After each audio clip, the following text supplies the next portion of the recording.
不要让他在网上。还有我宋小敏。 तो आज मैं आप सबके लिए स्वीट कॉम्बैक सीरीज का दूसरा एपिसोड लेकर आया हूँ। आप सब लोगों ने पहले एपिसोड को इतना पसंद किया कि मैं जल्द से जल्द ये कोशिश करूंगा कि आपको आगे के वीडियोस जल्दी से मिलते रहे। तो इस एपिसोड को स्टार्ट करने से पहले इसके पहले एपिसोड को याद कर लेते हैं, जहाँ पर मिंग कुछ बुलिस को देख लेता है और एक लड़के को भागने में मदद करता है और बुलिस उसे पकड़ लेते हैं, मगर तभी फेंग्यू, मिया और रोमी आकर उसे बचा लेते हैं।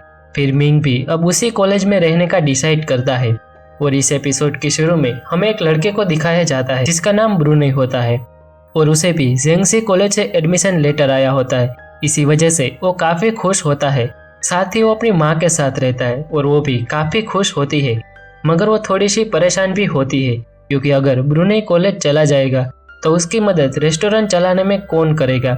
अगले सीन में ब्रूने कॉलेज चला जाता है और बहुत सारी लड़कियों को देखकर खुश होता है क्योंकि उसे इस कॉलेज के बारे में ठीक से पता नहीं होता।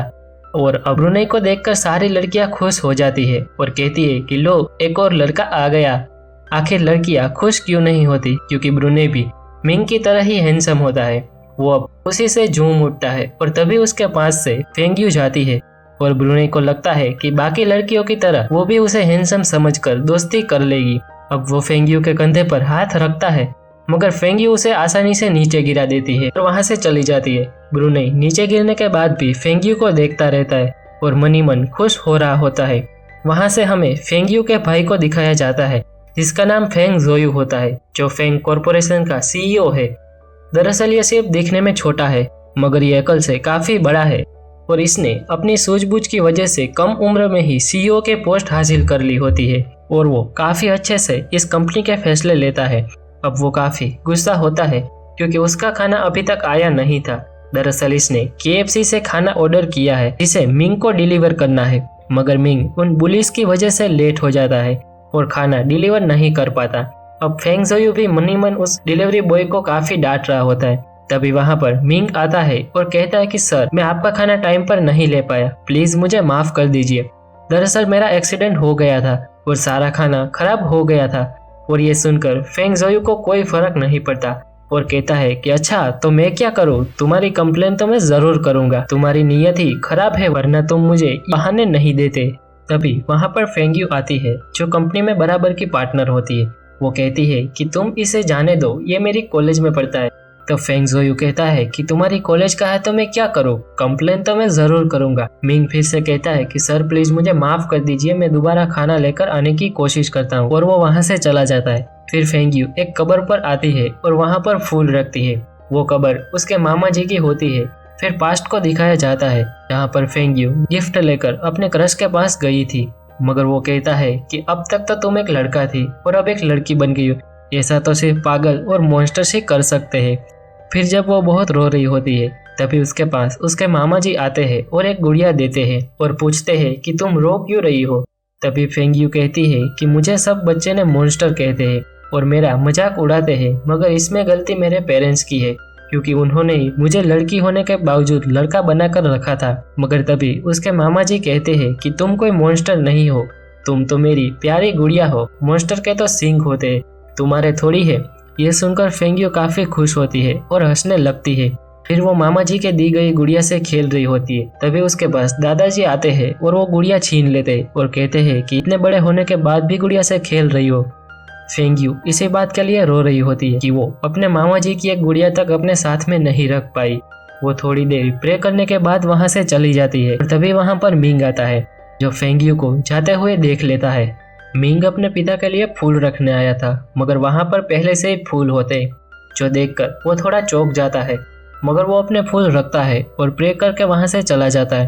अब अगले सीन में मिया, मिंग और शोमी और फेंग्यू सभी मिस्टर वेंग की ऑफिस में होते हैं और मिस्टर वेंग सबको डांट रहे होते हैं और कहते हैं कि तुम्हारी बहुत ही कंप्लेन आ रही है, तुम लोगों ने बाहर लड़ाई की है। तभी मिंग कहता है कि उसमें सारी गलती मेरी है, इन लोगों की कोई गलती नहीं है। ये सुनकर वो तीनों लड़कियां शॉक हो जाती है कि वाह, क्या लड़का है, हमारे लिए अपनी कुर्बानी दे रहा है। तभी मिस्टर वेंग कहते हैं कि तुम तो बहुत अच्छे हो, तुम अभी नए हो इसलिए तुम्हें रूल्स का पता नहीं है, और ये तीनों तो सारे रूल्स जानते हैं। वो कहते हैं कि अगर अगली बार तुम्हारी कोई कंप्लेंट आई तो तुम्हारी खैर नहीं और तुम टूर्नामेंट के लिए मिंग को तैयार करो, क्योंकि हम इस साल लड़कों में भी टूर्नामेंट जीतना चाहते हैं। ये सुनकर मिया मिंग का हाथ पकड़ लेती है और कहती है कि मैं सब सिखा दूंगी। ऐसा लगता है कि मिया मिंग को काफी पसंद करती है।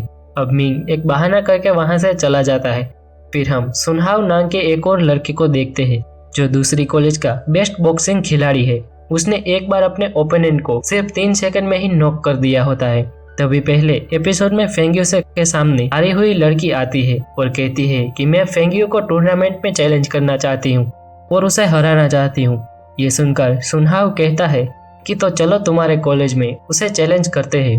वहां से हम मिंग टियान को देखते हैं जिसे सब लड़कियां कहती है कि हमको तुमसे ये उम्मीद नहीं थी, तुम हमें अपना एड्रेस दे दो ताकि तुम्हारे मरने के बाद तुम्हारे भाई बहन को हम संभाल सके। ये सब मिंग कुछ समझ नहीं पाता। तभी उसके पास एक लड़की आती है और उसका मेजरमेंट लेती है और एक फॉर्म देती है जो ऑर्गन डोनेशन का होता है। ये देखकर मिंग चौंक जाता है क्योंकि मैंने कभी ऑर्गन डोनेशन की बात की नहीं है। वो कह लड़की से पूछता है कि ये सब तुम्हें कैसे पता चला, तो वो कहती है कि तुम जाकर नोटिस बोर्ड को देखो।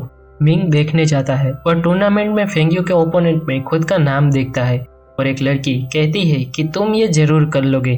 तभी दूसरी लड़की कहती है कि तुम्हारी आखिरी विश हो तो बता दो, क्योंकि इस मैच के बाद तुम जिंदा कहाँ रहोगे। अब मिंग पूरी तरीके से शॉक हो जाता है। जोमी कहती है कि हम तुम्हें पूरी तरीके से ट्रेन करेंगे और मिंग कहता है ओके दीदी। तब सोमी कहती है दीदी बोला और वहां से फेंग्यू को दिखाया जाता है जो वैसे ही काफी एटीट्यूड वाली है, मगर मिंग से मिलने के बाद वो काफी अच्छी हो गई है। दरअसल उसे मिंग से प्यार हो गया है और वो अपने आप से बात कर रही होती है कि मैं कहीं मिंग से प्यार तो नहीं करने लगी हूँ। तभी मिंग वहां पर आता है और कहता है कि मैं तो ठीक से लड़ना भी नहीं जानता हूँ, मुझे हराकर तुम मेरी बची हुई इज्जत भी लूट लोगी और मुझे हराकर तुम्हें क्या मिलेगा।